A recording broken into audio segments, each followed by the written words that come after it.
Supreme court junior ডাক্তারদের কাজে ফেরার জন্য মঙ্গলবার বিকাল 5টায় সময়সীমা বেঁধে দিয়েছে। রাজ্যের মুখ্যমন্ত্রী প্রতিবাদ ছেড়ে উৎসবে ফেরার বার্তা দিয়েছেন সাধারণ মানুষকে। তারপরেও আরজিকর কাণ্ডের প্রতিবাদে অনড় রয়েছেন রাজ্যের জুনিয়র ডাক্তাররা, জারি রেখেছেন কর্মবিরতি। তবে শুধু কর্মবিরতি জারি রেখেই থেমে থাকেননি জুনিয়র ডাক্তাররা। সাধারণ মানুষের কথা ভেবে তারা কর্মবিরতির মধ্যেও গ্রামে গ্রামে গিয়ে অভয়া ক্লিনিক খুলে বিনামূল্যে চিকিৎসা পরিষেবা প্রদান করছেন সাধারণ মানুষকে। মঙ্গলবার এমনই অভয়া ক্লিনিকের ছবি নজরে এলো মালদার মানিকচক ব্লকের মথুরাপুর ম্যানেজড প্রাথমিক বিদ্যালয়ে। এদিন সকাল থেকে ওই বিদ্যালয়কে কার্যত হাসপাতাল বানিয়ে বিভিন্ন বিভাগ খুলে জুনিয়র ডাক্তাররা সাধারণ মানুষকে বিনামূল্যে চিকিৎসা পরিষেবা প্রদান করেন, কিছু প্রয়োজনীয় ওষুধপত্রও তুলে দেন। তাই অভয়া ক্লিনিকের চিকিৎসা পরিষেবা নিতে গ্রামীণ এলাকার সাধারণ মানুষের ভিড় উপচে পড়ে। আরজিকরে যে দিদির ওপর নৃশংস ধর্ষণ এবং খুন হয়েছিল, ওনার উদ্দেশ্যে আমরা আজকে একটা ক্লিনিক স্বাস্থ্য ক্যাম্প করছি। সেখানে আমাদের বিনামূল্যে ওষুধ দেওয়া হচ্ছে এবং রোগী দেখা হচ্ছে। বিভিন্ন বিভাগ রয়েছে এখানে, জেনারেল মেডিসিন, জেনারেল সার্জারি, স্ত্রী প্রসূতি, শিশু বিভাগ, নাক কান গলা চোখ সমস্ত কিছুই রয়েছে। ওনারা আসছেন এবং ডাক্তারদের দেখাচ্ছেন। আমরা ফ্রিতে যতটা পারছি ওষুধ দেওয়ার চেষ্টা করছি। এটা আমাদের একটা প্রতিবাদের ধরন। আমরা এভাবে প্রতিবাদ করছি যাতে আমাদের দিদি ন্যায় বিচার পায়।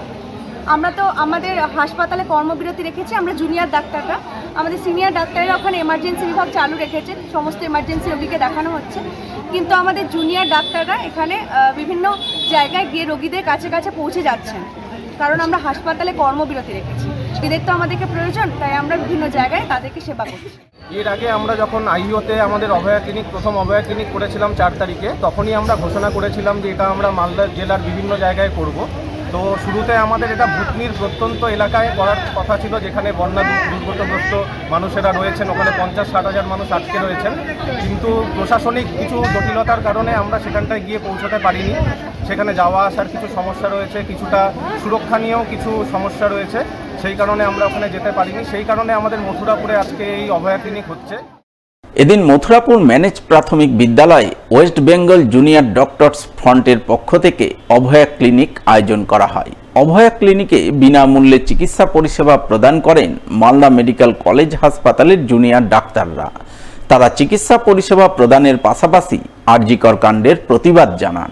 প্রতিবাদী বিভিন্ন ফেস্টুন ব্যানার লাগিয়ে প্রেসক্রিপশনে আরজিকরের বিচার চাই, অপরাধ চক্রের বিনাশ চাই স্লোগান তুলে ধরেন। সেই সঙ্গে সাধারণ মানুষকে তাদের প্রতিবাদ আন্দোলনে সামিল হওয়ার, পাশে থাকার আহ্বান জানান প্রতিবাদী জুনিয়র ডাক্তাররা। আমাদের কর্মবিরতি এখন আমরা তুলতে পারছি না, কারণ আমরা তো বিচার পাইনি না। আমাদের কর্মবিরতি বিচারের জন্যই, যতদিন না উপযুক্ত বিচার আমরা পাবো ততদিন আমরা কর্মবিরতি তুলতে চাই না। আমাদের যে 5 দফা দাবি রয়েছে, যেরকম হচ্ছে যে দোষী তার প্রপার হচ্ছে যে যেন বিচার হয়, তাছাড়া হচ্ছে যে সিপি পদত্যাগ, আর প্রত্যেকটা মেডিকেল কলেজ এবং প্রত্যেকটা কর্মস্থল যেখানে রয়েছে সেখানে যেন হচ্ছে সুরক্ষা দেওয়া হয়, তাছাড়া হচ্ছে যে দোষীদের শাস্তি, এইগুলো যেন ঠিক করে